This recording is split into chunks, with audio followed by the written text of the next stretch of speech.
네, 오늘 우리 골로새서 1장 말씀 통해서 하나님의 말씀 같이 함께 듣겠습니다. 우리가 지난 시간부터 해가지고 우리 예수님을 내어주시는 하나님의 은혜에 대해서 같이 함께 나누고 있죠. 우리 하나님께서 우리 예수님을 속량으로서 우리에게 주셨습니다. 그랬을 때 지금 사도 바울이 지금 처음에 기도하는 내용이 어떤 거였냐면, 하나님의 은혜에 우리가 감사하자.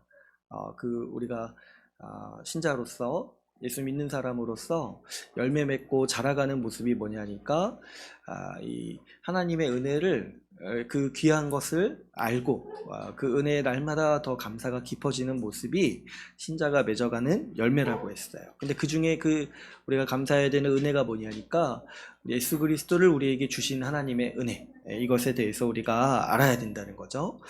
그런데 이 은혜가 얼마나 우리에게 충만하고 복된 것인지를 알 때 우리에게 내어주신 그 예수님이 어떤 분인지를 알아야 된다고 했어요.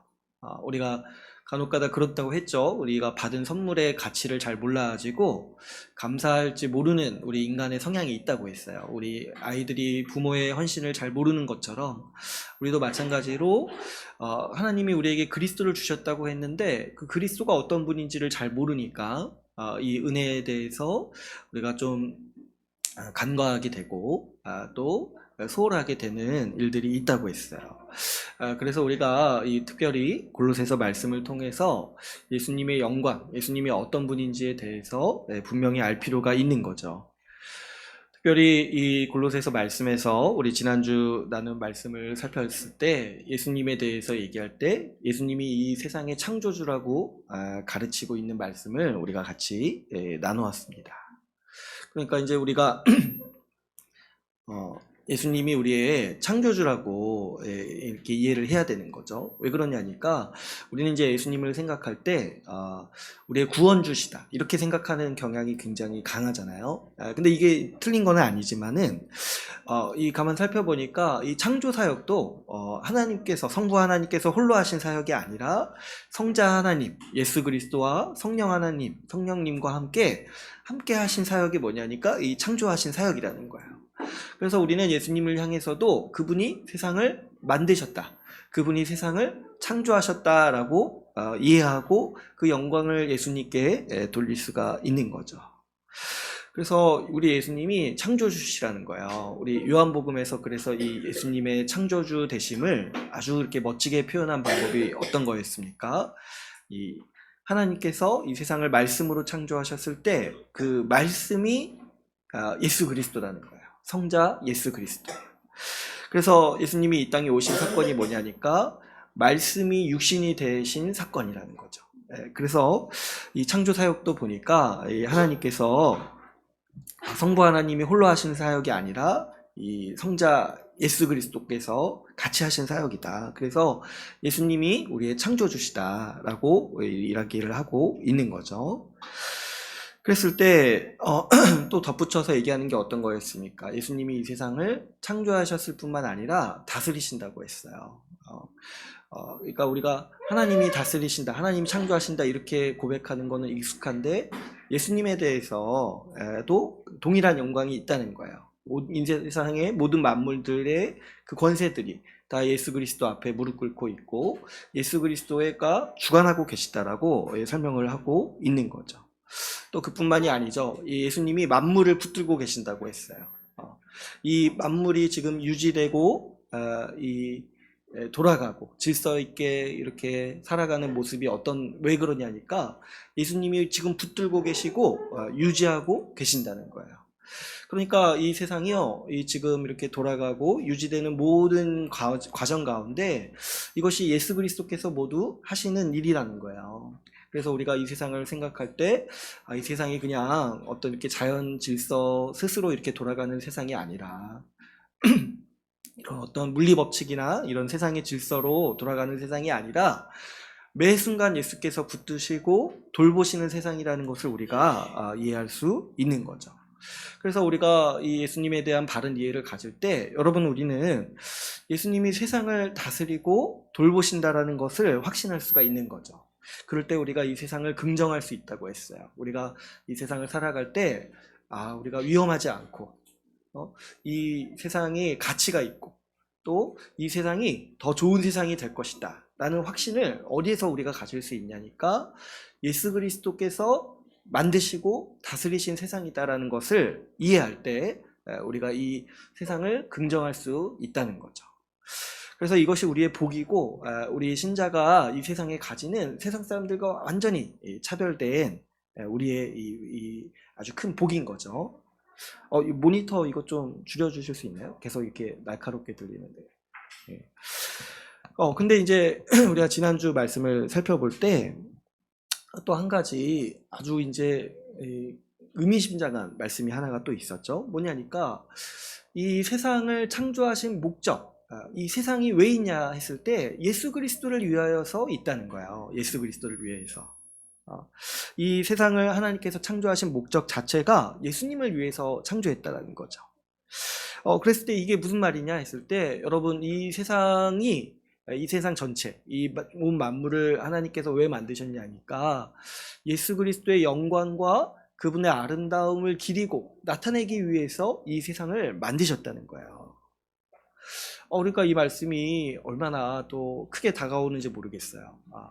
우리가 이제 제가 지난 시간에도 말씀드렸다시피 우리 사람들도 어떤 사람의 영광과 그 사람의 업적을 기리기 위해서 건물을 만들고 뭐 이렇게 지역의 이름을 붙이고 이렇게 한다고 했잖아요.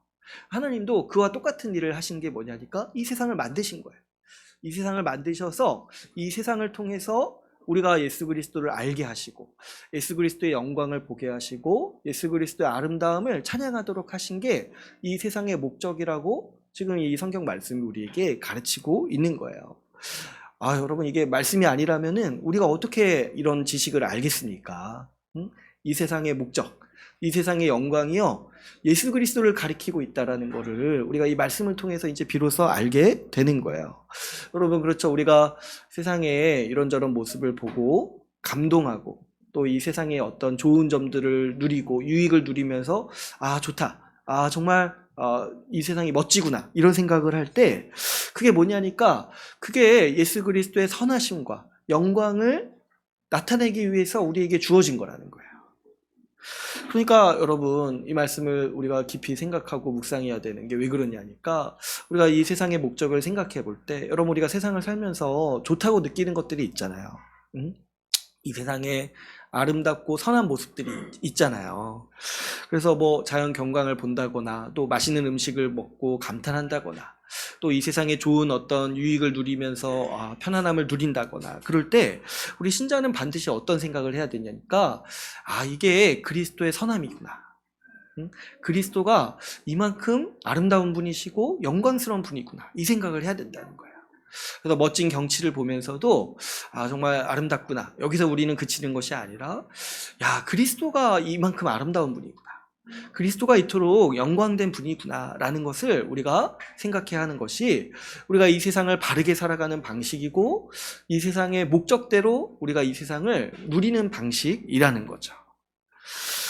그러므로 여러분 이 말씀을 우리가 생각할 때 우리는요 이 세상을 보면서 또 한편으로 뭐냐니까 우리 주님을 더 갈망하는 거예요.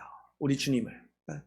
여러분 우리 주님의 영광을 표현하고 기리는 이 세상도 우리가 보기에 이렇게 좋고 유익이 큰데 우리 주님은 얼마나 더 영광되고 우리 주님은 얼마나 우리에게 더 선한 분인가 이거를 우리가 생각하면서 주님 얼굴 보기를 더 갈망하고 또 뭡니까 우리 신자들은 예수 그리스도가 하루빨리 다시 오시기를 더 갈망하는 게 우리가 이 세상을 누리는 방식이라는 거죠.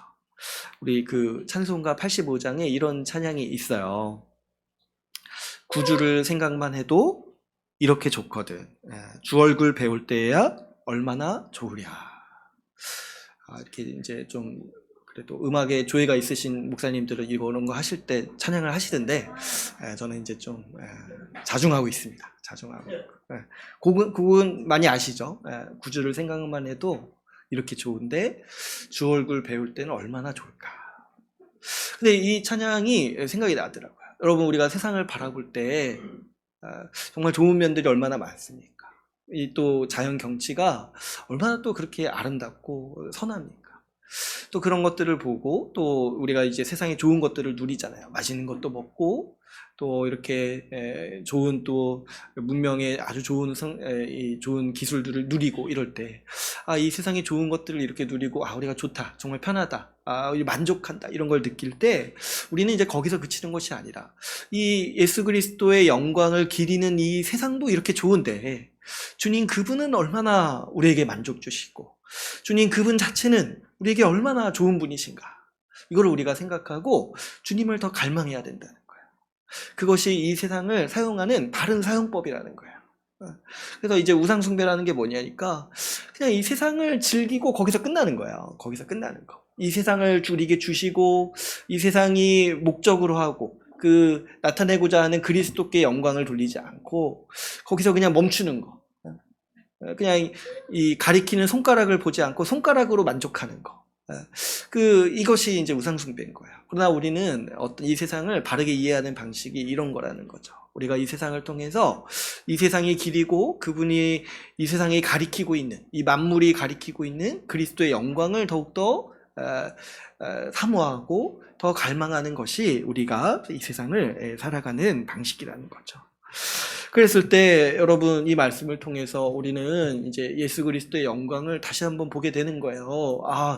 예수님이 얼마나 크신 분인가, 얼마나 예수님이 위대하신 분인가 했을 때 하나님이요 이 세상을 전체를 예수 그리스도의 영광을 기리기 위해 만드셨다, 이 말씀 딱 하나 생각할 때 예수님은요 우리의 생각을 더 뛰어넘으시는 분이시고 우리가 감히 상상할 수도 없는, 우리가 정말 그분이 은혜를 주시지 않았다면은 그분 앞에서 감히 설 수도 없는 그 영광을 가지고 계신 분이라는 거예요. 근데 지금 이제 골로새서 1장에서 하는 얘기가 뭐예요? 어떤 엄청난 얘기를 하냐니까 이 예수님, 세상의 창조주시고 주관자시고 세상의 목적 그 자체이신 예수 그리스도를 지금 어떻게 하셨다는 거예요? 우리에게 속량으로 주셨다는 거예요. 속량으로 주셨다는 거예요. 그랬을 때 이 말을요 어떻게 우리가 한 번에 이해할 수 있겠냐는 거예요. 이 창조주이신 예수님을 우리에게 주셨다는 거예요. 여러분 우리가 이러한 예수님을 선물로 받은 사람들이라는 거예요. 그랬을 때 지금 사도 바울이 기도하는 그 심정을 우리가 이해해야 돼요. 이게 뭔지를 좀 알아가야 되고 평생 알아가야 되는 거예요. 평생. 예수님이 우리를 위해 오셨다. 하나님께서 예수 그리스도를 우리에게 내어주셨다. 이럴 때 그분이 어떤 분인가 했는데 그분이 세상의 창조주시라는 거예요. 근데 그분이 우리를 위해 오셨고 우리의 속량이 되셨다. 이 말씀의 깊이와 그 넓이와 아주 그 충만함을 우리가 평생 동안 알아가야 하는 것이고 그 알아가면서 더욱더 깊이 감사하게 되는 것이죠. 그래서 이런 거죠. 예수 그리스도가 어떤 분이신지 알고 감탄하다가도 하나님이 이 예수 그리스도를 우리를 위해서 내어주셨다는 것을 알고 다시 한번 또 감사하는 것이 우리 신자가 평생 동안 살아가는 방식이고 정서인 거예요. 하나님께서 우리를 얼마나 귀하게 여기시고 우리에게 큰 선물을 주셨는가 했을 때 우리가 딱 생각해야 되는 게 뭐냐니까 예수 그리스도를 우리에게 주셨다는 거죠. 근데 뭡니까? 이 예수님이 어떤 분인지를 잘 모르면 심지어 우리가 처음 믿었을 때만 해도 잘 몰라요. 대략을 아는 거지, 대략을 알고 믿는 거지 예수 그리스도의 영광에 대해서는 다 모르는 거예요. 그러니까 이게 잘 모르다 보면 어때요? 그분의 은혜에 감사하는 마음도 약해지고 그래서 이제 그분의 은혜에 딱 기반해서 살아가는 삶도 약해지는 거예요. 그런데 우리가 그래서 어떻게 살아야 되냐니까 예수님을 알아가야 되는 것이고 그분을 내어주신 하나님의 은혜가 얼마나 큰지를 우리가 평생에 알아가는 것이 우리 신자의 삶의 모습이라고 우리가 지난 시간 말씀을 통해서 우리가 다시 한번 또 되새기고 생각을 하는 거죠. 또 오늘 본문 말씀을 살펴보니까 오늘 본문 말씀도 지난 시간 이 본문 말씀과 이어서 예수님이 또 우리에게 어떤 분이신가를 또 설명하고 있습니다. 그래서 오늘 본문을 통해서도 우리 예수 그리스도를 더 깊이 알아가고 그분을 마음에 새기기를 원합니다. 특별히 오늘 우리가 읽은 본문의 첫 번째 이 말씀을 보면은 우리 18절이죠. 18절에 보면은 예수님이 어떤 분이신가 했을 때 그는 몸인 교회의 머리시다 이렇게 말씀을 하고 있습니다. 오늘은 이제 오늘 본문 말씀을 좀 이해할 때, 이 단어를 좀 우리가 잘 이해하면 좋겠어요. 예수님에 대해서 또 이렇게 얘기를 할 때, 그분은, 그분의 몸이 뭐냐니까 교회인데, 또 그분은 또 어떤 분이시냐니까 이 교회의 머리시라는 거예요. 머리. 먼저 이 머리라는 표현도 생각을 해보면, 이제, 우리가 이제 보통 머리라고 하면은, 이제 어떤 이제 이미지가 있습니까? 어떤 의미로 이해를 합니까? 우리의 지도자시다. 우리의 왕이시다. 우리의 이제 리더다. 이런 식으로 이제 우리가 이해를 하잖아요. 그러니까 실제로도 이 성경에서도 그런 의미로 이제 쓸 때가 많습니다. 우리의 머리시다. 그러니까 예수님이 또 교회의 주관자시라는 거예요. 교회의 주관자. 또 근데 이제 이 머리라는 표현에는 한 가지 의미가 더 있는데 그게 뭐냐니까 근본이라는 이 의미가 있어요. 근원이시다. 그러니까 우리 신체에서 가장 중요한 게 이제 머리잖아요. 머리로부터 모든 이제 어떤 이 체계가 잡히고 이 정신이 있고 모든 이제 중심이 머리로부터 이제 시작이 되잖아요. 그러니까 이 몸이 살아가는 방식이 뭐냐니까 머리를 의존하잖아요. 그러니까 이런 이 어떤 이제 구조를 가져와서 예수님이 우리의 근원이시다. 예수님이 우리의 근본이시고 원천이시다. 우리가 살아가는 모든 자양분이 다 예수 그리스도로부터 나온다. 라는 것이 이런 표현을 할 때도 예수님이 우리의 머리라고 설명하기도 하는 거예요. 그랬을 때 지금 예수 그리스도를 교회의 머리로 하나님이 두셨다는 거예요. 그러니까 이게 어떤 거냐니까 예수님은요 원래 어떤 영광을 가지고 계신 분이냐면은 원래는 엄밀히 말하면은 세상의 머리세요. 세상의 머리. 모든 만물의 머리신 거예요. 지금 앞에서부터 그 설명을 계속한 거예요. 그죠? 세상을 다스리실 뿐만 아니라 세상을 유지시키시잖아요. 그러니까 엄밀히 말하면은 예수님은 세상의 머리다 이렇게 말할 수 있어요. 근데 직접적으로 그 표현을 쓰지 않는 거죠. 왜 그러냐니까 하나님은 이 만물의 머리이신 예수 그리스도를 지금 어떻게 하셨냐니까 교회의 머리로 주셨다는 거예요. 이게 우리 교회에게 주신, 우리 신자에게 주신 아주 큰 복이라는 거죠. 뭐냐니까 예수 그리스도 만물의 주인이시고 만물의 근원이신, 그래서 모든 만물이 예수 그리스도를 의존하고 예수 그리스도에게 붙들려 있기 때문에 지금 살아가는데 그 예수 그리스도를 지금 우리 교회의 머리로 주셨다라는 거예요. 그래서 우리 교회, 우리 신자의 가장 그 복된 정체성이 뭐냐니까 우리 교회가 뭐예요? 지금 그리스도의 몸이라는 거예요. 그리스도의 몸. 그리고 우리의 머리는 누구세요? 우리의 머리는 예수님이시다는 거예요. 우리의 근원이시며 우리의 왕이신 분이 바로 예수님이라는 거죠. 그래서 우리는 어떤 존재냐니까 예수님을 떠나서는 살 수 없는 존재인 거예요. 예수님을 떠나서는. 예수님도 이제 요한복음에서 이렇게 말씀하셨죠. 너희가 나를 떠나서는 아무것도 할 수 없다. 그러니까 우리는 머리이신 예수 그리스도를 떠나서는 아무것도 아닌 존재인 거예요. 신자들은. 그런데 동시에 예수 그리스도에게 붙어있기 때문에 가장 영광스러운 사람들이라는 거예요. 여러분, 이 세상에 대해서는 이런 표현을 안 쓰는 거예요. 이 세상에 대해서는, 만물에 대해서는 예수님의 몸이다 이런 표현 안 쓰죠. 근데 실제적으로는 이 세상, 이 만물도 예수 그리스도께 의존해서 지금 유지되고 있는 거예요. 그러나 이 세상에 대해서는 예수 그리스도의 몸이라는 표현을 쓰지 않고 우리를 향해서, 교회를 향해서는 그리스도의 몸이다 이렇게 말씀을 하고 있는 것이죠. 그랬을 때 이것이요 그리스도의 영광을 나타내는 말씀이기도 하지만은 동시에 뭐예요? 우리가 얼마나 복된 자인지를 설명하는 이 말씀의 방식이라는 거예요. 우리가 그리스도의 몸이다. 그리스도가 우리의 머리가 되신다라고 지금 이야기를 하고 있는 거죠. 또 더 나아가서 이 18절에 보시면은 그가 근본이다 이렇게 말씀을 하고 있어요.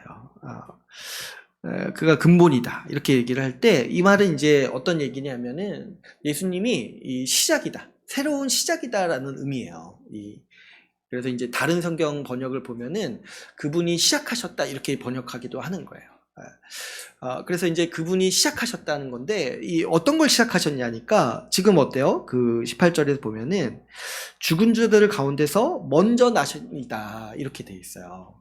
그러니까 예수님의 이 부활을 지금 얘기를 하고 있는 거죠. 예수님이요, 지금 새로운 시대를 시작하신 분이라는 거예요. 이 예수님이. 그러니까 어떤 시대냐니까 죽은 자들 가운데서 다시 일어나는 자. 다시 말해서 부활의 시대를 새롭게 시작하신 분이 바로 이 예수님이다라고 지금 말씀에서 얘기를 하고 있는 거죠. 그러니까 지금 이 말씀의 지금 맥락이 어떠합니까? 지금 앞에서부터 예수님이 세상을 창조하시고 붙드시고 다스리신다 이렇게 지금 얘기를 하는데, 지금 이제 예수님이 또 어떤 분이냐니까 이 교회의 머리다, 몸된 교회의 머리다, 이 말씀을 딱 하면서 이 의미에 대해서 이제 설명을 하려고 할 때 또 갑자기 또 어떤 설명을 하냐니까 예수님이 새로운 시대를 시작하셨다, 부활의 시대를 시작하셨다, 이렇게 얘기를 하는 거예요. 그러니까 어떤 시대냐니까 이제 새로운 시대. 왜 새로운 시대냐니까 이전에는 부활이 없었어요. 죽은 자가 다시 살아난다거나 이 사망을 극복한다거나 이런 게 없었는데, 이제 예수 그리스도로 말미암아서 어떤 시대가 시작됐냐니까 부활의 시대. 이제 사망이 정복되고 부활이 시작된 시대가 되었다는 거예요. 그래서 예수님이요, 첫 번째로 부활한 사람이라는 거예요. 첫 번째로 부활하신 분. 이게 이제 우리가 잘 이해할 필요가 있는데요. 여러분, 예수님이 첫 번째로 부활하신 분이다. 이거를 이제 성경에서 다룰 때에서 어떻게 표현을 하냐면, 예수님이 부활의 첫 열매라는 표현도 써요. 이 고린도전서 15장 20절에 이런 말씀이 나옵니다. 제가 한번 읽어드릴게요. 그러나 이제 그리스도께서 죽은 자 가운데서 다시 살아나사 잠자는 자들의 첫 열매가 되셨도다. 그러니까 왜 이게 새로운 시대냐니까 지금 예수님이 첫 번째로 부활한 사람이라는 거예요. 근데 이 첫 번째로 부활한 예수님의 사건을 가리켜서 예수님이 부활의 첫 열매가 되셨다, 이런 표현을 쓰는 거예요. 근데 이게 왜 그러냐니까, 여러분, 그 첫 열매라는 표현이 어떤 표현이냐면, 우리가 이제 추수할 때, 우리는 이제 이렇게 추수를 안 해봤어도 첫 열매를 거두면 뭘 기대할 수가 있어요. 앞으로 열매가 많이 있을 거라는 걸 기대할 수가 있죠. 우리가 뭐 이렇게 딱 보면은 아는 게 있잖아요. 그러니까 뭐 이렇게 꽃이 피면은 이제 봄이 올 걸 알죠. 그래서 더 많은 꽃이 앞으로 피겠다, 이런 걸 예상할 수가 있잖아요. 그죠? 그러니까 첫 열매도 그럴 때 쓰는 표현인 거예요. 첫 번째로 열매를 수확했어요. 그러면 뭐를 우리가 기대할 수 있어요? 이제 많은 열매를 또 맺겠구나. 어떤 나무가 처음 열매를 딱 맺었어요. 그러면 뭘 기대할 수 있어요? 이제 이 나무에게서 더 많은 열매가 생기겠구나. 이걸 기대할 수 있다는 거예요. 그러면 이걸 지금 예수 그리스도의 부활에 쓰는 거예요. 부활에. 뭐냐니까 예수님이 처음 딱 부활하셨어요. 그러면 이제 뭘 기대할 수 있어요? 이제 수많은 사람들이 부활하겠구나. 이걸 기대할 수가 있다는 거예요. 그래서 이제 부활이 시작되는 새로운 시대가 열렸다라는 것을 지금 예수 그리스도의 부활에 빗대어서 이렇게 표현을 하고 있는 거죠. 그러니까 여러분, 예수 그리스도께서 부활의 첫 열매가 되셨습니다. 이 말은 무슨 의미냐니까 이제 뭐가 남았다는 거예요? 수많은 사람들이 부활할 일이 남았다는 거예요. 누구야? 바로 그리스도 예수 안에 있는 우리가 이제 부활한다는 거예요. 그래서 여러분, 우리가 반드시 이제 뭘 믿어야 되냐면 예수님을 믿잖아요, 우리가. 그리고 예수님이 3일 만에 부활하신 거 믿잖아요. 그죠? 그러면 이제 우리가 뭐를 믿어야 되냐면 우리도 첫 열매이신 예수님을 따라서 부활할 것을 믿는다는 거예요. 그런데 이게 한번 생각을 해보시면 인류 역사에서 가장 획기적인 사건인 거예요. 응? 우리 인류 모든 역사에서 우리 신자들만 아는 역사인 거죠. 구속사니까. 근데 여러분, 이 세상 사람들이 인류를 변혁한 역사 이런 거 얘기할 때 산업혁명 이런 거 얘기하잖아요. 1차 산업혁명, 지금 4차 산업혁명, 지금 이제 아주 최신 혁신이 이제 AI 이런 거 얘기하잖아요. 근데 우리는 그런 걸 다 떠나서, 그런 거 다 떠나서 세상을 가장 근본적으로 바꾼 혁신이 언제냐니까. 바로 언제예요? 예수 그리스도의 부활이라는 거예요. 그때 이 세상의 운명이 바뀌었어요. 3차 산업혁명, 15차 산업혁명도 미래에 있겠지만은 그것도 감히 하지 못할 일, 뭐냐니까 사망을 정복했다는 거예요. 그 첫 열매가 예수 그리스도고, 이제 예수님이 그래서 어떤 시대를 지금 여셨냐니까 부활의 시대를 여셨어요. 그래서 우리가 지금 부활의 시대를 살고 있다는 거예요. 부활의 시대. 그래서 우리도 지금 이제 예수 그리스도를 따라서 부활하는 시대. 그래서 이 예수님은 이 부활의 시대를 여셨다라고 지금 말씀이 이렇게 얘기를 하고 있는 것이죠. 그래서 지금 이제 이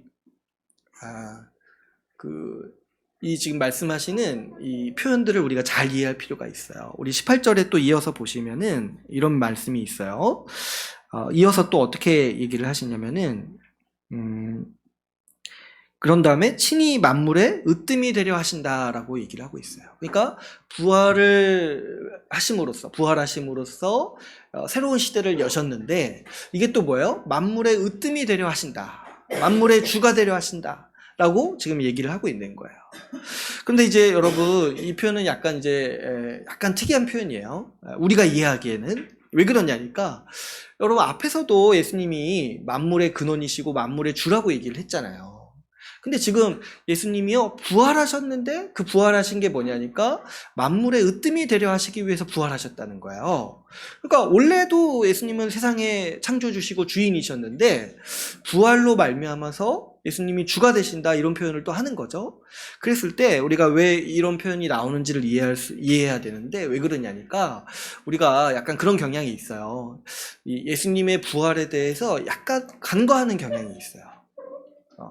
그래가지고 우리 이제 제가 약간 장난 삼아서 좀 장난하면 안 되는데 말씀을 드리자면은 여러분 우리가 그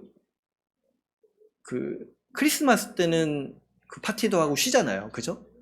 근데 부활절에는 그렇게 막 안 쉬잖아요. 그죠? 근데 원래는 부활절에 쉬어야 돼요. 부활절이 우리한테는 더 중요해요. 그러니까 우리가 어떤 이제 인식이 있냐면은 예수님의 부활에 대해서 좀 약해요. 생각하는 게. 그러다 보니까 지금 성경에서 예수님의 부활과 연결시켜서 나오는 개념들도 우리가 좀 약한 거예요. 그래서 좀 이 부활에 대해서 좀 한 번 더 생각을 해봐야 되는데 여러분 그 성경에서 복음을 전할 때도 우리는 복음 전할 때 뭘 전한다고 생각해요? 예수님이 우리를 대신해서 십자가에서 죽으셨다 이게 이제 복음이라고 생각을 하잖아요. 근데 이게 틀린 게 아니라 근데 이제 성경에서는 죽음보다 부활을 더 강조해요. 그래서 복음 전할 때도 어떻게 얘기를 하냐면 예수 그리스도의 부활을 전했다 이렇게 얘기해요. 부활을 전했다. 그죠? 근데 이게 좀 합리적이에요. 왜 그러냐니까 부활을 전했을 때 죽음도 전하는 거잖아요. 그죠? 그러니까 이 복음의 아주 그 영광스럽고 대표적인 개념이 뭐냐면 예수 그리스도가 죽은 자 가운데서 부활하셨다는 거예요. 그래서 이 부활이 우리 생각 이상으로 우리가 지금 가지고 있는 이제 어떤 개념 이상으로 이 성경은 예수 그리스도의 부활에 대해서 강조를 하고 지금 이제 본문 말씀도 어떤 얘기를 하고 있는 거예요. 그리스도의 부활이 새로운 시대를 여셨다는 거예요. 그리스도의 부활이. 그래서 예수 그리스도의 복음 딱 얘기할 때 가장 중요하게 얘기하는 게 뭐예요? 그리스도께서 부활하셨다는 거예요. 부활하셨다. 어쨌든 이제 이 부분은 좀 다른 때도 한번 더 얘기를 하고 근데 이제 예수 그리스도의 부활이 왜 그렇게 중요한가 했을 때 이제 첫 번째로 본문에서 얘기하는 건 뭐예요? 새로운 시대를 여셨다. 이제 부활하는 새로운 시대. 죄와 사망이 정복된 새로운 시대를 여셨다라는 의미에서도 중요하고 두 번째로 예수님이 주라는 사실을 우리가 알게 됐다는 거예요. 예수님이 주다. 만물의 으뜸이시다는 사실을 우리가 뭘 보고 아냐니까 예수님의 부활을 보고 안다는 거예요. 왜 그렇습니까, 여러분? 만약에 예수님이 이 땅에 오셨는데 그분이 십자가에서 죽으시고 그냥 끝났어요. 그러면 우리는 예수님이요 하나님이라는 거를 알지를 못하죠. 우리가 뭘 보고 예수님이 하나님이시고 만물의 주시고 그 하나님의 영광이시다, 하나님의 형상이라는 걸 아냐니까 우리가 예수님의 부활을 보고 비로소 확신하게 되는 거예요. 그래서 여러분 제자들도 한번 생각을 해보시면 예수님의 제자들도 예수님이 어떤 분인지 끝까지 헷갈렸어요. 끝까지. 언제 보면은 좀 하나님이신 것 같은데 언제 보면은 되게 약하세요. 그래가지고 좀 이상하다 생각이 드는데 제자들이 마음이 한번 꺾인 게 결정적으로 한번 꺾인 게 뭐예요? 세상에 죽으셨어요. 죽으셨어요. 그래서 그분이 하나님이 아니시구나 이 생각을 하다가도 아주 확신하게 되는 계기가 뭐예요? 확신하고 이제 이 예수님께 목숨을까지 걸고 자기의 전부를 걸게 된 계기가 뭐냐니까 그리스도의 부활을 봤을 때예요. 그리스도의 부활을 보고 제자들도 그리고 예수님을 따르는 모든 사람들도 그때 이제 확신하게 된 거예요. 아, 예수님이 하나님이시구나. 예수님이 만물의 주인이시구나. 예수님이 그 영광을 가지고 계신 분이구나. 라는 거를 그때 이제 확신하면서 이 복음을 전했던 거죠. 그러므로 이제 여기서 지금 예수님이 만물의 으뜸이 되려 하십니다. 이 표현이 왜 나오냐니까 우리가 예수 그리스도께서 영광스러운 분이시고 하나님이시라는 걸 알게 되는 사건이 뭐냐면 이 바로 부활이라는 거예요. 예수 그리스도의 부활을 보면서 우리는 그분이 하나님이시고 하나님의 형상이시다라는 것을 확신하기 때문에 지금 이 골로새서를 쓰는 사도는 그리스도의 부활로 말미암아서 지금 예수 그리스도의 왕되심, 주되심이 선포되었다라는 의미로 지금 이런 표현을 쓰고 있는 거예요. 그래서 우리가 예수 그리스도께서 부활하신 이 의미를 잘 이해하고 좀 이제 간직할 필요가 있는 거죠. 그랬을 때 이 가장 중요한 건 오늘 제가 첫 번째로 말씀드렸던 것처럼 예수님의 부활은요, 새로운 시대의 시작을 알리는 이정표인 거예요. 그런 의미에서 우리는 이 성탄절보다, 성탄절도 중요하지만 부활절이 사실은 우리 교회에서는 더 중요한 거예요. 부활. 예수님의 부활이 세상을 바꾸고 새롭게 하셨기 때문인 거예요. 인류 역사에서 가장 혁명적인 사건, 가장 변혁을 일으킨 사건, 세상 전체를 바꾼 사건이 뭐냐니까 바로 이 예수 그리스도의 부활이죠. 그러면 예수님이 도대체 뭘 그렇게 바꾸셨냐는 거예요. 예수님이 이 부활 이전과 부활 이후에 어떻게 세상이 바뀌었냐는 거예요. 했을 때 지금 그 뒷부분, 오늘 우리가 읽은 뒷부분은 이 부분에 대해서 설명을 하고 있어요. 예수님이 새로운 시대를 여셨는데 무엇을 그토록 그렇게 바꾸셨는가 했을 때 20절을 지금 얘기를 하는 거예요. 20절. 우리 20절을 같이 한번 읽어보겠습니다. 같이 한번 읽어볼게요. 시작. 화평을 이루사 만물 곧 땅에 있는 것들이나 하늘에 있는 것들이 그로 말미암아 자기와 화목하게 되기를 기뻐하심이라. 예수님의 부활이 어떤 새로운 시대, 새로운 세상을 만들어냈냐니까 20절에 지금 하나님께서 십자가의 피로 말미암아서 만물을 하나님과 화목하게 하셨다는 거예요. 만물을 회복시키셨다는 거예요.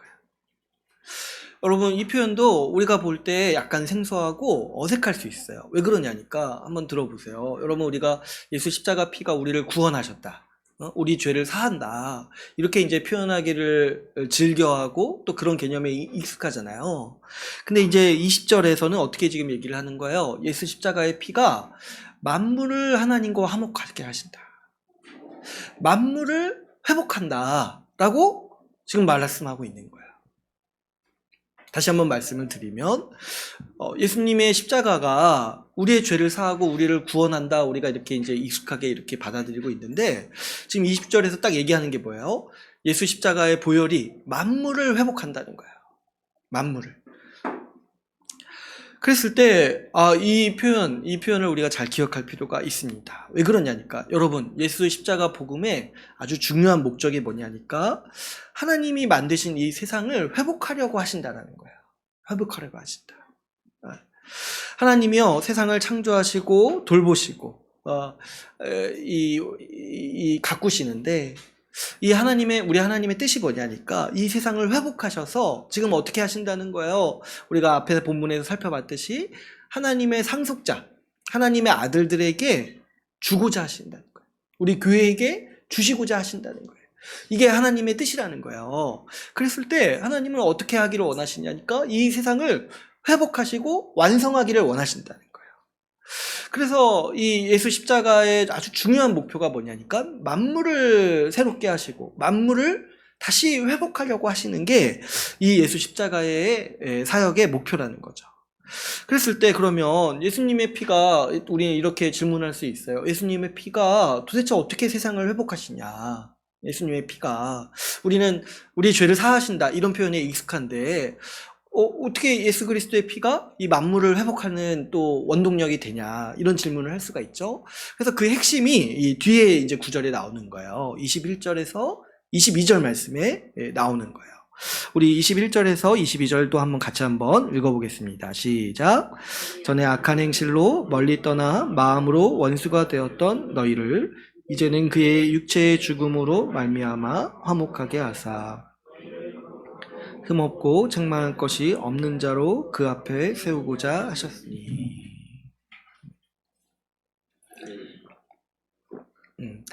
하나님께서 십자가의 사역으로 만물을 회복하시려는 그 핵심이 어디에 있냐니까 21절에서 22절.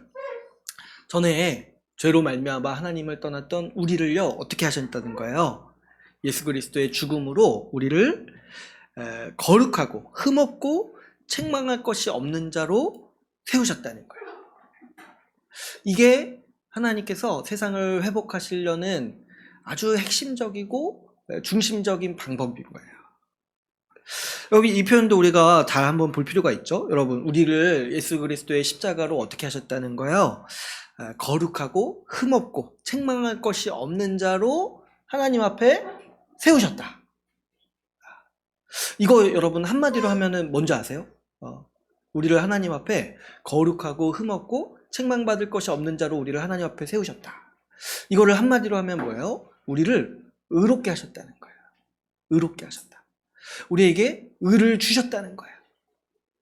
이거 여러분 거룩하고 흠없고 책망받을 것이 없는 자로 하나님께 세우셨다. 이 표현을 이제 뭐 에베소서라든가 요한계시록에서는 어떻게 비유로 얘기한다고 했어요, 제가. 그리스도의 아름다운 신부로 우리를 세우셨다는 거예요. 그래가지고 신부가 티도 없고 흠도 없고 맑은 아주 깨끗한 모습으로 영광스러운 모습으로 서듯이 우리를 지금 어떻게 하셨다는 거예요? 하나님 앞에 거룩하고 흠없고 책망받을 것이 없는 자. 그래서 하나님의 기쁨이 되고 하나님께서 보시기에 완전한 자로 우리를 세우셨다는 거예요. 그게 뭐예요? 우리의 죄를 사하시고 우리를 의롭게 하셨다는 거예요. 예수 십자가의 은혜, 그분의 죽으심으로 그분의 이 의로 말미암아서 우리를 의롭게 하셨다는 거예요. 여러분, 우리가 이 은혜를 받았어요. 우리가 하나님 앞에 지금 예수님을 믿는 자들이 어떻게 서냐니까 거룩하고 흠없고 책망받을 것이 없는 자. 그래서 하나님 보시기에 완전하고 하나님 보시기에 기쁨이 되는 자로서 우리를 세우셨다는 거예요. 이 은혜를 지금 하나님께서 우리에게 주셨습니다. 이것이 뭐냐니까 하나님께서 세상을 회복하시려는 아주 중심이 되는 계획이라는 거예요. 그렇죠? 여러분, 이 자체도 우리에게 큰 복이에요. 우리를 하나님 앞에 의로운 자로 세우셨다. 사실 이것도 많이 얘기를 해야 되는데 오늘은 이제 이 얘기를 하려고 하는 게 아니라 이 뒷얘기를 하려고 하는데 뭐냐니까 우리를 의로운 자로 세우셔서 하나님이 동시에 또 뭘 하시려고 하시냐니까 이걸 통해서 만물을 회복하려고 하신다는 거예요. 만물을. 왜 우리의 회복, 우리가 의로운 자가 되면은 만물이 회복되냐? 이거를 또 우리가 생각을 해야 돼요. 그랬을 때 여러분, 지금 이 얘기를 이렇게 짧은 구절로 이렇게 지금 얘기를 하고 있는데 이건 왜 그러냐면 그 당시 청중들이 많이 배웠기 때문에 이 정도 얘기해도 아는 거예요. 이 정도 얘기해도. 근데 이제 우리는 이제 좀 더 이해할 필요가 있는 거예요. 이 구약도 잘 모르고 또 우리가 이제 뒤늦게 배우다 보니까 이방인들이다 보니까 이런 개념들이 익숙하지가 않아서 우리는 좀 더 배울 필요가 있어요. 왜 지금 딱 이것만 얘기해도 알아들어야 되는데 우리가 이제 이걸 좀 더 설명을 좀 들어야 되는 거죠. 왜 우리가 의로워지면은 우리가 하나님 앞에서 거룩한 자가 되면은 의로운 자가 되면 만물이 회복되는가 했을 때 여러분 우리가 창세기 말씀을 좀 한번 떠올릴 필요가 있어요. 제가 이제 가서 보지는 않겠지만 우리 창세기 말씀을 한번 생각해 보시면은 아담이 범죄해서 심판을 받잖아요. 아담과 하와가 범죄해서 심판을 받을 때 그때 좀 억울한 사람은 아닌데 억울한 존재가 있어요. 뭐냐니까 갑자기 땅이 심판을 받아요. 그러니까 가만히 있다가 굉장히 너무 억울한 거예요. 이 피조 만물들, 자연세계가 가만히 있었어요. 가만히 있었는데 아담이 심판받을 때 갑자기 하나님이 어떻게 말씀하시냐니까 땅도 저주를 받는다. 이렇게 말씀을 하시는 거예요. 그러니까 얼마나 억울하겠어요. 그죠? 가만히 있었는데. 가만히 있었는데. 그러니까 우리가 진짜 동물들 불쌍히 여겨야 돼요. 진짜 죄가 없는데 사실은 죄가 없는데 아담 때문에 인간 때문에 지금 저주를 받은 거예요. 창세기 3장 17절에 보니까 어떻게 얘기하세요? 아담에게 이르시되 내가 내 아내의 말을 듣고 내가 내게 먹지 말란 나무의 열매를 먹었은즉 땅은 너로 말미암아 저주를 받고. 그래서 이게 땅의 입장에서 보면 얼마나 억울합니까? 아담에게 저주를 내리셔야 되는데 갑자기 땅은 너로 말미암아 저주를 받고 너는 내 평생에 수고하여야 그 소산을 먹으리라. 그러니까 여러분, 이 피조 세계가요 지금 죄로 신음하고 있는데, 죄와 사망의 그 굴레 아래서 신음하고 있는데, 그게 뭐 때문에 그러냐니까 아담의 범죄로 말미암아서 같이 심판을 받았다는 거예요. 하나님 앞에서. 사람의 범죄로 말미암아서 온 피조물이 저주를 받았어요. 왜 그러냐니까 여러분, 이 모든 피조물들이요 아담에게 속해 있기 때문에 이런 심판을 받는 거예요. 하나님은 이 세상을 만드시고 창조하신 다음에 아담에게 주셨어요. 근데 그 아담이 범죄하니까 그 아담에게 속한 이 땅, 이 만물도 같이 함께 그 죄의 저주를 받는 거예요. 그래서 여러분, 이것도 한번 생각을 해보면 이 사람이, 하나님이 얼마나 이 사람을 귀하게 창조하셨는지를 또 생각할 수가 있어요. 여러분, 사람의 범죄는요 이 피조물의 목적도 상실하게 만드는 거예요. 하나님의 백성, 하나님을 예배하고 하나님을 따르는 하나님의 백성이 없다면 하나님 입장에서는 어떤 마음이시냐니까 이 세상이 의미가 없는 거예요. 사람에게 주시려고 이 세상을 만드셨는데 그 사람이 없어요. 하나님의 백성이 없어요. 그랬을 때 이 땅도 이 세상도 그다지 큰 의미가 안 되시는 거죠. 그랬을 때, 노아 때도 보면은 하나님은 사람들이 범죄하고 이 하나님을 또 떠났을 때 하나님이 그런 말씀도 하셨어요. 이 세상 지으셨다는 것을 후회하신다. 이런 표현도 나올 정도로 이 세상이 있는, 왜 하나님이 이 세상을 만드셨냐니까 우리를 위해서, 하나님의 백성들을 위해서 만드셨는데 그 하나님의 백성이 없어요. 하나님의 백성들, 사람들이 하나님의 백성으로 살려고 하지 않아요. 그랬을 때 하나님께서도 이 세상에 대해서 벌하시고 이 세상의 창조를 미루실 정도로 우리를 귀하게 여기신다는 거죠. 그랬을 때 그러면 하나님께서 이 세상을 회복시키려고 하실 때 뭐를 가장 이제 중요하게 여기시냐니까 그 땅을 받을 사람, 이 만물을 상속으로 받을 사람을 그래서 중요하게 여기신다는 거예요. 그래서 그 땅, 이 만물을 받고 이 만물을 누리고 살아갈 하나님의 백성들을 먼저 만드시는 것이 하나님께서 이 세상을 회복하시려는 이 하나님의 계획의 가장 중요한 사역이라는 거죠. 그래서 우리 말씀 한 구절을 한번 좀 살펴보도록 하겠습니다. 우리 로마서 8장 19절에서 21절 말씀을 같이 함께 보도록 하겠습니다. 로마서 8장 19절에서 21절 말씀.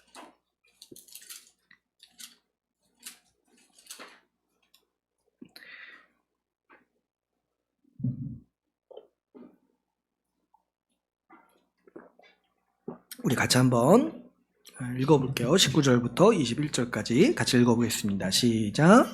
피조물이 고대하는 바는 하나님의 아들들이 나타나는 것이니 피조물이 허무한 데 굴복하는 것은 자기 뜻이 아니요 오직 굴복하게 하시는 이로 말미암음이라.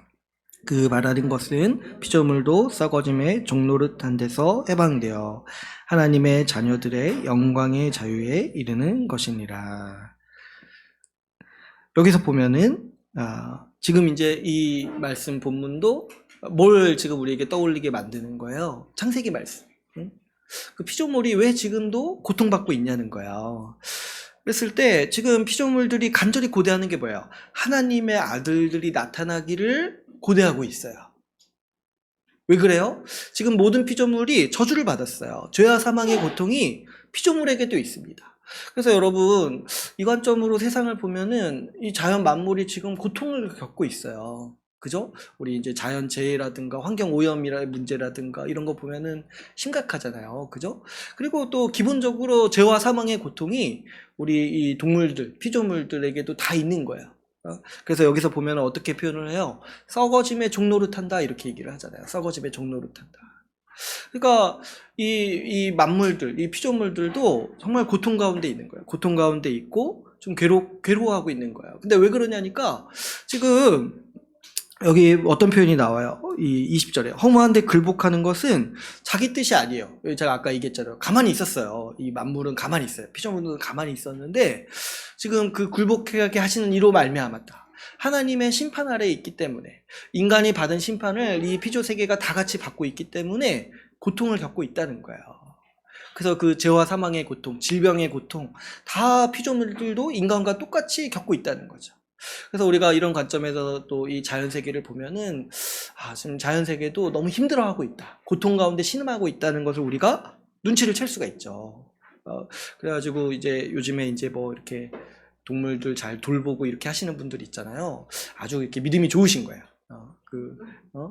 자연세계가 고통을 겪고 있다는 거 알고 있기 때문에 그 마음이 있어가지고 불쌍하고 우리가 또 하나님의 아들들이잖아요. 그러니까 그런 의미에서 또 대표로 이렇게 돌보고 이렇게 하시는 거죠.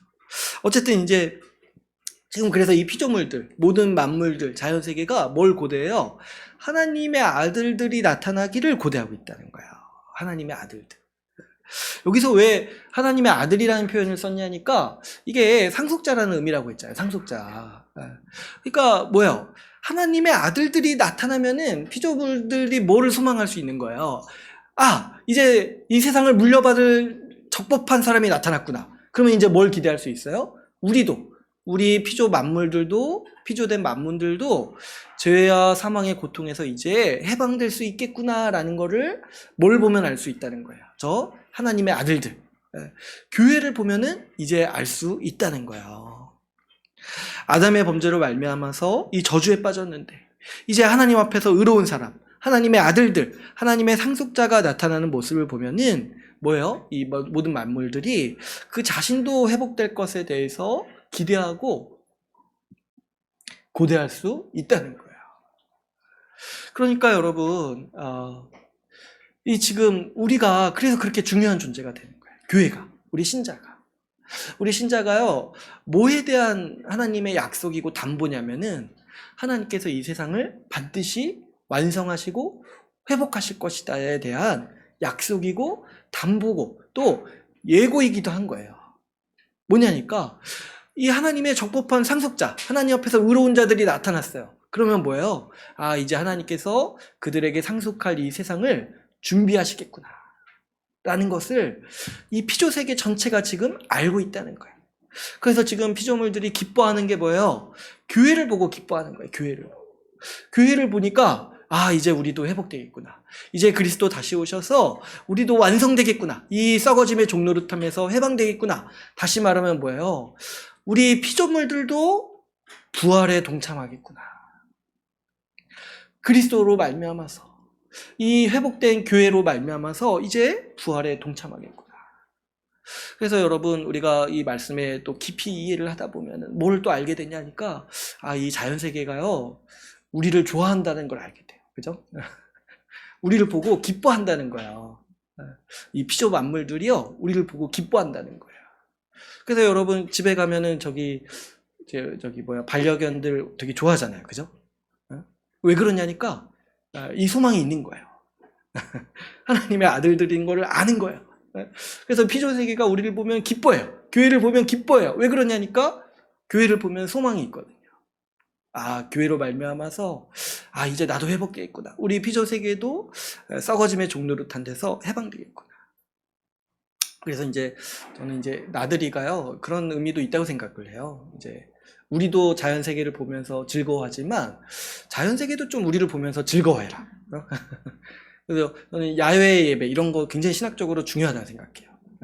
피조물이 우리를 보고 즐거워하는 거예요. 우리 교회가 회복된 세상의 예고편과 같은 거예요. 우리를 보면은 피조 만물들이 우리도 회복되겠다는 꿈을 가지고 소망을 가진다는 거예요.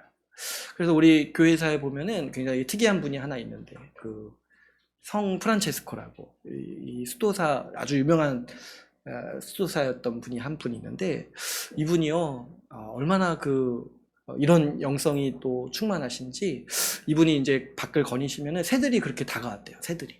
그래서 이분 일화 중에 하나 보면은 새들에게 설교한 일화가 있더라고요. 새들한테 너희는 하나님의 복음을 전해라. 하나님의 영광을 찬양해라 하면서 새들을 이렇게 보냈다는 거예요. 제가 이거 예전에 읽어가지고 저도 한번 해보려고 했는데 잘 안 되더라고요. 도망가더라고요, 그렇게. 근데 이제 요즘에 비둘기들은 그렇게 와가지고 이제 제가 피하는데, 어쨌든. 피조 만물들이요, 교회가 소망이라는 것을 인식하고 있다는 거예요. 정리하자면, 여러분, 하나님은요, 예수 그리스도로 말미암아 하나님의 아들들, 상속자들, 이 교회를 세우셨어요. 의롭게 하시고 상속자로 삼으신 거예요. 그런데 우리를 상속자로 삼으셨다. 우리를 의롭게 하셨다. 우리를 하나님의 아들들로 삼으셨다. 이게 어떤 걸 앞으로 예고하냐니까, 이제 우리의 상속물인 이 세상 전체를 하나님께서 회복하시고 완성하실 그 사역을 하나님은 예고하고 계신다는 거예요. 왜 그래요? 하나님이 우리에게 주시려는 상속물이기 때문인 거예요. 그러므로 여러분, 하나님께서 이 상속자로 삼으신 사람들, 이 교회는요, 하나님께서 만물을 회복하시는 방법이요, 약속이며 담보고 예고인 거예요. 세상이 아무리 망하고 또 무너질 것처럼 보여도 하나님께서 이 세상을 반드시 지키시고 회복하시고 완성하실 것을 우리가 뭘 보면 알 수 있냐니까, 교회를 보면 알 수 있다는 거예요. 하나님께서 교회를 세우셨다. 교회를 지키시고 세우시고 유지하신다. 이걸 딱 보면은요, 뭘 알 수 있어요?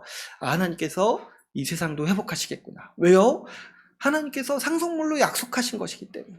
이 모든 만물을. 이 하나님께서 상속물로 약속하신 것이기 때문에 이 세상도 하나님께서 회복하시고 완성하실 것에 대해서 우리가 확신할 수 있는 거예요. 그러므로 모든 피조물들은 교회를 보면서 기뻐합니다. 마침내 새로운 시대가 왔구나. 이제 우리가 썩어짐의 종노릇함에서 해방되어서 예수 그리스도의 첫 열매이신 부활에 동참하는 그런 새로운 시대가 왔구나 라는 것을 이제 우리가 보게 되는 것이죠. 그래서 이 교회가 어떤 위치에 있는지를 이해하면은요, 이제 우리 처음 읽은 표현이 얼마나 영광스러운 표현인지를 우리가 다시 한번 알아볼 수가 있습니다.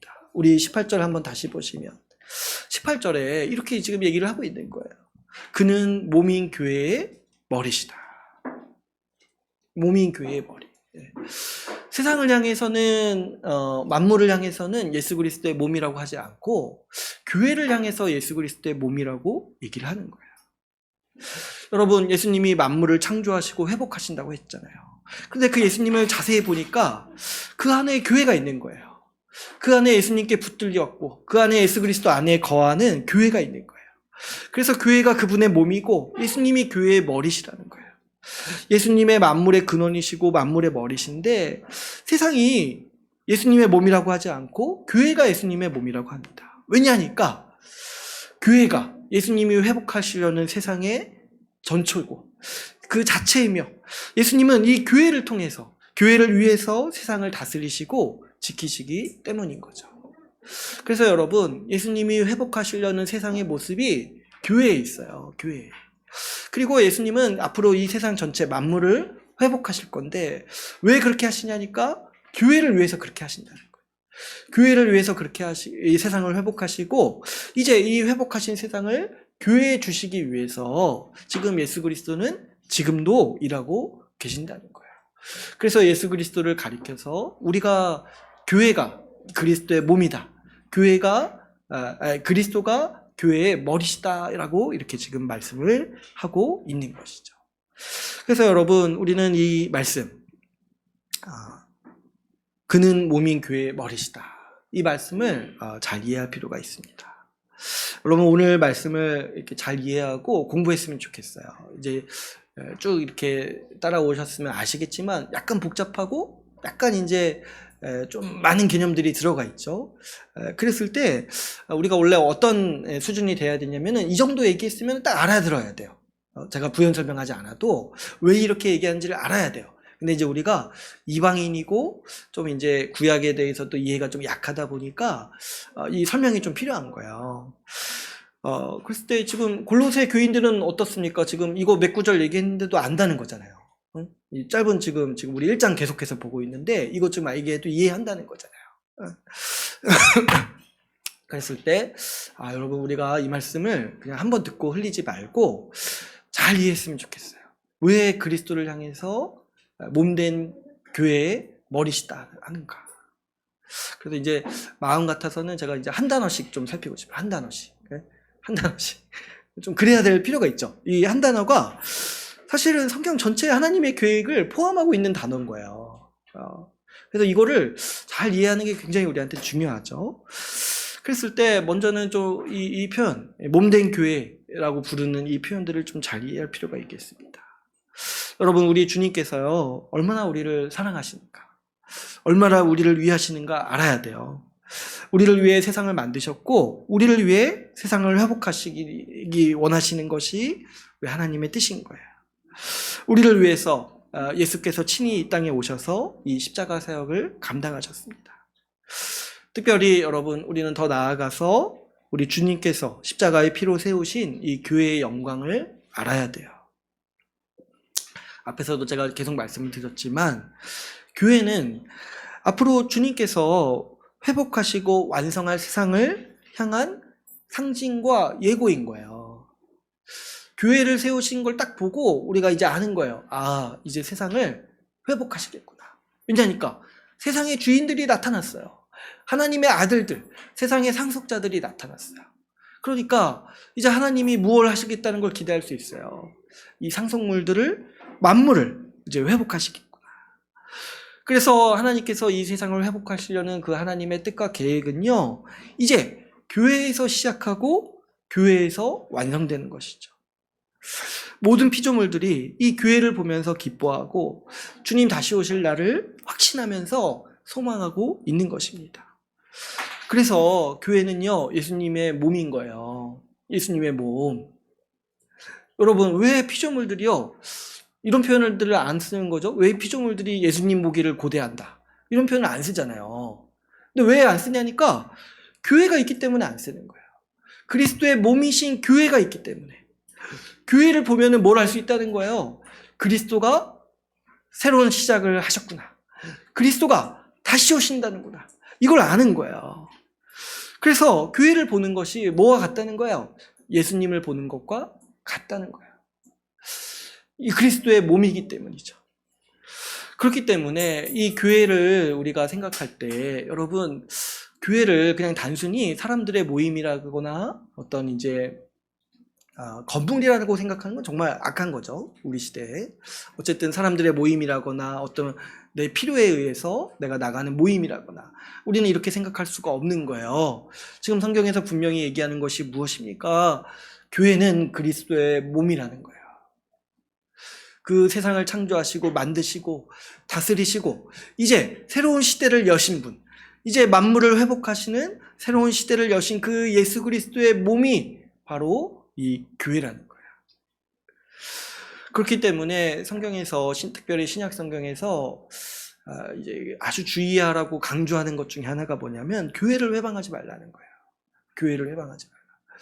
교회를 회방하는 게 그래서 아주 큰 범죄인 거예요. 교회를 함부로 여기고 교회를 회방한다는 거는 곧 뭐예요? 그리스도를 박해하는 거예요. 그리고 뭡니까? 앞으로 올 세상에 대한 기대도 없는 것이고 앞으로 올 세상을 오히려 망치고 싶은 거예요. 하나님이 회복하시려는 세상을 망치려고 하는 태도가 뭐냐면 교회를 회방하려고 하는 거예요. 그렇죠. 여러분, 사탄은 항상 이 일을 해왔어요. 사탄은 하나님이 처음 창조하신 그 세상도 망치려고 했어요. 시기하고 질투하고 망치려고 했어요. 근데 사탄이 지금 계속해서 이제 틈타는 게 뭐냐면 하나님이 회복하시는 세상도 또 회방하고 싶은 거예요. 그게 이제 어떤 걸로 나타나냐니까 교회를 회방하는 모습으로 나타나는 거예요. 교회를. 그렇기 때문에 여러분, 이걸 그래서 주의해야 돼요. 우리가 교회를 어떻게 생각해야 되는가 잘 살펴야 돼요. 교회를 기뻐하지 않는다라면요, 여러분, 그거는요 하나님의 선물 전체를 부인하는 것과 마찬가지인 거예요. 교회를 기뻐하지 않는다라면 앞으로 올 세상에 대해서도 그렇게 큰 소망이 없다라는 이 마음의 반증이라는 거죠. 여러분, 우리가 교회를 대하는 태도가요 곧 뭐예요? 그리스도를 대하는 태도인 거예요. 교회에 대해서 시큰둥하고 교회에 대해서 뭐 이렇게 뭐 아무런 이제 뭐 이 기쁨도 없다라면 그것은 곧 뭐냐니까 그리스도를 향해서 내가 그렇게 지금 살고 있다는 거죠. 사도 바울이 막 그 처음에 사울일 때 막 핍박하면서 다녔잖아요. 이 신자를 핍박하면서 다녔잖아요. 근데 그 다메섹 도상에서 예수님이 딱 사도 바울에게 나타나서 말씀하시는 게 뭐냐면 사울아 어찌하여 나를 핍박하느냐 이렇게 얘기를 해요. 근데 사울은 놀라죠. 나는 이런 분을 핍박한 적이 없어요. 난 그냥 교회를 핍박했어요. 근데 예수님은 말씀하시는 거예요. 너가 나를 핍박하고 있다.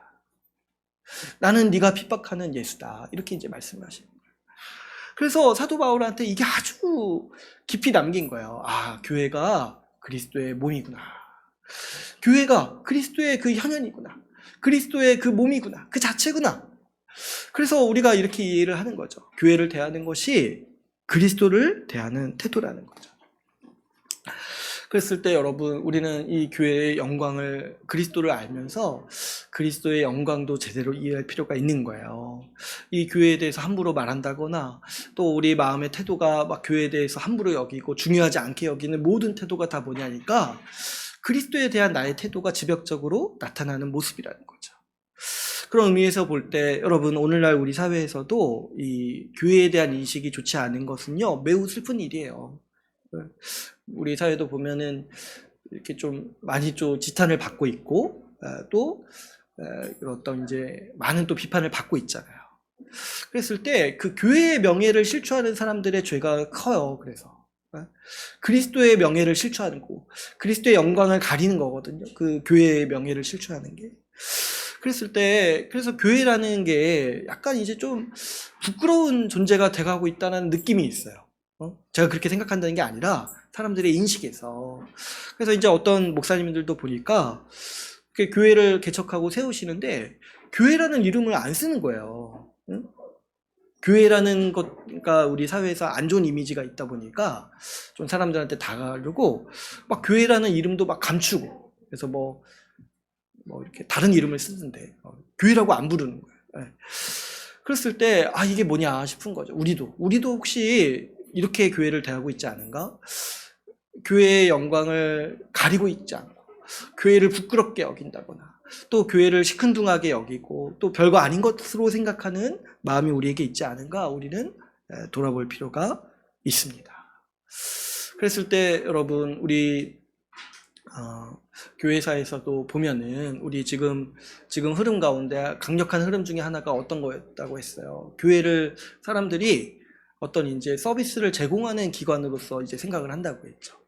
그래서 그 예배도 그래서 영어로 서비스라고 하던데, 그죠? 네. 제가 영어는 잘 몰라가지고 아무튼 서비스라고 하는 거예요. 서비스. 그러면 이제 오는 사람들은 뭐예요? 고객이라는 거예요. 고객.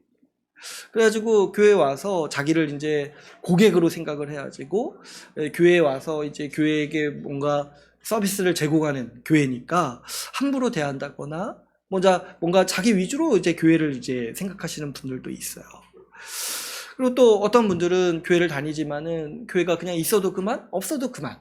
이런 태도로 이제 교회를 대하시는 분들도 있는 거예요. 그래서 이제 마음이 동할 때는 나오고, 뭐 이렇게 바쁠 때는 안 나오고, 뭐 필요할 때는 찾고, 그다지 필요 없으면 그냥 내버려 두고. 이렇게 대하는 분들도 있는가 하면 또 교회를 향해서 가혹한 분들도 있어요. 교회의 어떤 흠이나 결점이라든가 이런 거 딱 눈에 보이는 거 찾아내가지고 아주 비판하고 그래서 교회는 망했다, 뭐 교회는 끝났다, 뭐 이런 식으로 얘기하시는 거. 근데 이제 제가 한번 얘기한 적이 있죠. 그 교회사를 살펴볼 때 교회 망했다고 얘기한 사람들이 부수기로 많았어요. 근데 결국 뭐예요? 그 사람들이 망했어요. 교회는 한 번도 망하지 않았어요. 교회는 2000년 동안 하나님께서 지켜오시고 유지해오고 계세요. 왜 그러냐니까 하나님은 이 교회를 위해서 지금 세상을 붙들고 계시는 거예요. 하나님은 그래서 교회를 놓지 않으시고 포기하지 않으시는 거죠. 그랬을 때 여러분 우리가 지금 이런 시대에 있는 거예요. 교회를 함부로 여기고 교회가 별거 아니라고 생각을 하고 또 교회에 대해서 폄하하고 교회의 가치를 보지 못하는 그런 시대에 우리가 지금 있는 거예요. 그랬을 때 여러분 우리가 이 시대에 지금 이 말씀을 보는 거예요. 그리스도의 몸이다. 그리고 교회가 그리스도의 머리다. 라는 말씀을 지금 우리가 보는 거예요. 그랬을 때 여러분, 우리가 이 교회에 속하게 하신 하나님의 은혜가 얼마나 큰지 우리가 올바로 알고 감사할 필요가 있겠습니다. 세상 사람들이 또 교회 다니는 많은 분들이 교회를 함부로 여기고 폄하하고 또 별거 아닌 것처럼 이렇게 그런 태도를 보일지라도 여러분, 우리는 그런 태도를 결별하고 그런 어떤 마음이라든가 그런 생각들과 분명히 선을 긋고 우리가 이런 태도를 극복하기 위해서 힘씁시다. 우리는 이 교회의 영광을 올바로 알아서 교회를 감사하는 사람으로서 살기를 바랍니다. 우리를 교회로 세우시고 그래서 이 그리스도의 몸으로 삼아주신 우리 하나님의 은혜에 우리가 감사하면서 살아갑시다. 그래서 저도 기도할 때, 하나님께 감사할 때 항상 빠뜨리지 않고 생각하는 것 중에 하나가 저를 교회로 삼아주시기 얼마나 그렇게 감사한지 몰라요. 교회에 속하게 하셔서 교회에 하나님이 주시는 충만한 복을 누리게 하시는 것, 교회에 속하게 하셔서 소망을 갖도록 하신 것, 교회에 속하게 하셔서 교회로서 살아가게 하신 은혜가 얼마나 큰지 그 은혜에 대해서 우리가 감사해야겠습니다. 특별히 여러분, 이 그리스도의 몸으로서 우리는 이 교회를 소중히 여기고 갖고 나가고 지킬 필요가 있습니다. 우리 모두가 이 새로운 시대의 상징이고 희망이에요. 우리가 상속자이기 때문에 주님은 이 상속물로서 세상을 회복하십니다. 그래서 우리는 이 그리스도의 몸으로서 교회를 지키고 가꾸고 교회를 더 갖고 나가는 일이 우리에게 중요합니다. 그래서 오늘 본문에서 보시면은 23절에 어떻게 얘기를 하고 있어요? 우리 아까 지금 로마서 피고 있구나. 골로새서 1장 23절에 보시면은 바울은 지금 복음의 일꾼이 되었다라고 얘기를 합니다. 그런데 오늘 읽지 않았지만은 24절, 25절에서 어떤 얘기를 하냐니까 25절을 보시면 나는 교회의 일꾼이 되었다. 이렇게 얘기를 해요. 교회의 일꾼. 그렇죠, 여러분. 우리가 그리스도의 몸이 교회다. 우리가 교회다. 이 교회가 회복될 세상의 상징이고 예고편이다. 그리스도께서 머리로 두시고 그리스도께서 머리로 통치하시며 그 모든 능력과 이 힘을 공급해 주시는 공동체다. 하나님의 백성이라는 걸 알면 우리가 어떻게 가만히 있을 수 있겠냐는 거예요. 우리가 어떻게 이 교회에 대해서 함부로 하고 교회를 폄하할 수 있겠냐는 거예요. 오히려 우리는 우리를 이 교회로 삼아주신 하나님의 은혜에 감사하면서 동시에 우리는 어떻게 살아가는 것이 마땅합니까? 교회를 위해서 사는 것이 마땅한 거예요. 교회의 일꾼이 되는 것이 마땅한 거예요. 그래서 그리스도를 섬기고 그리스도의 영광을 위해서 산다는 게 결국에 뭐냐니까 그리스도의 몸된 교회를 섬기는 것이죠. 그러므로 여러분, 우리가 이 땅에서 이 교회를 소중히 여기고 가꾸면서 지키면서 살아가는 일이 우리 최고의 과제고 우리 인생의 목적인 것이죠. 그래서 여러분, 우리가 이 오늘날의 어떤 시대 흐름과 선을 분명히 가야 돼요. 교회를 함부로 여기고 그 자기를 고객으로 여겨가지고 교회를 어떤 서비스를 제공하는 곳으로 받아들여서 그냥 이용만 하는, 정말 이용만 하는 그런 식의 어떤 삶의 방식을 우리는 빨리 버려야 돼요. 이것이 얼마나 그리스도 앞에 무례한 행동인지를 알아야 돼요. 이것이 얼마나 정말 복음을 정말 모르기 때문에 할 수밖에 없는 행동인지를 알아야 돼요. 그 교회를 함부로 여기고 그냥 이용하고 마는 그런 태도들. 그런 것들에 대해서 우리가 결별하고, 여러분, 우리는 이 복음을 온전히 알았고요. 이 하나님의 뜻과 하나님의 계획 가운데 교회가 차지하는 비중이 어느 것인지를 알고 우리는 여러분, 우리 인생을 교회를 세우는 사람으로 살아갑시다. 그냥 이렇게 교회에 와서 머무르기만 하고 이용하기만 하고 가만히 있기만 하는 그런 인생이 아니라 우리를 그리스도의 몸으로 삼아주셨기 때문에 그 그리스도가 귀한 줄 알아가지고 그리스도께 영광을 돌리고 그리스도를 위해서 살아가듯이 우리 교회를 세우고 가꾸고 이 그리스도의 몸이라는 사실을 기뻐하면서 그리스도의 몸으로서 아주 힘있게 살아가는 우리 모두가 되기를 간절히 바랍니다. 이제 오늘 말씀을 맺겠습니다. 오늘은 우리 주 예수님이 몸된 교회의 머리라는 말씀을 함께 나누었습니다. 예수님은 십자가 사역으로 새로운 시대를 시작하셨습니다. 부활의 새로운 시대를 시작하셨습니다. 교회를 세우심으로 하나님의 상속자들을 세우셨고 모든 만물을 회복하시려는 하나님의 계획을 실행하셨습니다. 그래서 만물의 회복의 시작이 이제 이 그리스도의 몸인 교회로부터 시작된다라고 오늘 말씀을 통해서 같이 함께 나누었습니다. 여러분, 우리가 이 교회에 속하게 하신 우리 주의 은혜에 감사하면서 우리 함께 살아갑시다. 교회를 세우고 교회를 위하는 그리스도의 몸으로 사는 우리 주의 나라 교회가 되기를 간절히 소망합니다. 우리 말씀을 마치고 같이 함께 기도하는 시간을 갖도록 하겠습니다.